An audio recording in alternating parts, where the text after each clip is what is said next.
Quand j'ai terminé mes études, comme ma mère était enseignante, j'ai eu envie un petit peu d'aller voir ce que c'était par moi-même.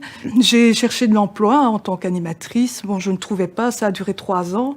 Bien, un coup de boost est intervenu, un petit don du ciel, et j'ai reçu une lettre m'invitant à une séance d'information. Et voilà, donc coup de boost m'a reçu, je suis entrée et je ne suis plus repartie. J'ai pas encore terminé mes études quand je suis arrivée à Coup de Boost. En fait, j'étais en dépression et du coup, j'avais dû interrompre ma réto. Et j'étais un peu perdue et j'avais vraiment besoin d'un coup de boost, vraiment.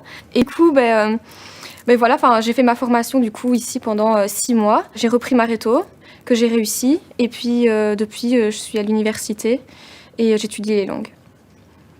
Je tâtonnais un petit peu partout, je savais vraiment pas vers quoi me lancer.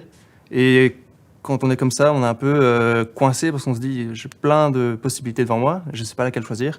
Donc c'est vraiment, je pense, c'est vraiment Coup de Boost qui m'a aidé à me lancer vraiment dans quelque chose. J'ai appris ici à avoir confiance en moi, même si j'ai l'air comme ça. J'ai pas du tout confiance en moi. Pourtant, je suis là, je parle ici devant vous aujourd'hui. J'ai appris à faire mon CV, à le mettre en forme. Grâce à Coup de Boost, j'ai pu faire du volontariat en tant qu'animatrice pendant les vacances scolaires. Et au bout d'1 an, j'ai eu l'occasion d'entrer comme animatrice dans une maison de jeunes à Colfontaine. Coup de boost, j'étais quand même, ça n'allait pas parce que il fallait quelqu'un. Les entreprises ils cherchent quoi, des gens qualifiés. Moi, à un moment donné, ils avaient dit c'est pas possible, j'ai pas toujours cherché, c'est fait que des sur place, c'est pas possible quoi.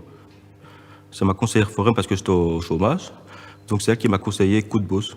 Et après j'ai été en formation pour apprendre à souder, alors que j'ai passé plusieurs agréments en soudure, plus le brevet carré pour être un peu plus complet, parce que c'est les entreprises, ils cherchent ça, des gens complets et polyvalents. Je suis arrivé à l'université, donc j'ai décidé de partir dans l'informatique. Et en fait, je suis arrivé en 3e bachelier avec aucun moyen de payer le Minerval et donc de valider mes examens. Pas encourageant. Pas encourageant donc là, du tu te tout. sens face à un mur ou... C'est ça. Ouais. Et vraiment, Coup de Boost, ça a été la porte qu'il y avait dans le mur. Et je me rappelle que 2 semaines après le début de Coup de Boost, je reçois un appel, oui, votre profil nous intéresse, venez passer un entretien d'embauche. Ça m'était pas arrivé depuis 3 ans. On n'est jamais seul ici. Il y a toujours quelqu'un pour vous écouter, pour vous épauler. Et vous vous retrouvez avec tellement de monde qui vient d'horizons différents, vous dites, moi je ne suis pas seule en fait. Ils ont tous aussi des problèmes, ils ont aussi besoin d'aide. Et c'est ça qui fait la force de Coup de Boost, c'est d'être ensemble, de se soutenir, d'avancer ensemble. Qu'est-ce que ça t'a apporté? Qu'est-ce que ça change, Coup de Boost, au quotidien?